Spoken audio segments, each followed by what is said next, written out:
Tak beli barang mewah, Fajar Satboy utamakan saudaranya yang sekolah di Gorontalo. Fajar Satboy mengaku tidak membeli barang-barang mewah saat disinggung pencapaiannya di dunia entertainment. Diketahui, sosok Fajar Satboy kini telah dikenal publik dan semakin sukses berkarir di dunia entertainment. Tentu, sebagian publik figur akan membeli barang-barang mewah sebagai bentuk pencapaiannya di dunia entertainment. Namun, hal tersebut tak dilakukan oleh Fajar Satboy sebagai bentuk self-reward.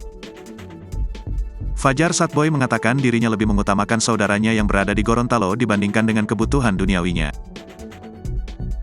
Fajar Satboy mengaku, saudaranya tersebut saat ini sedang sekolah dan dirinya seolah mengisyaratkan membantu membiayai.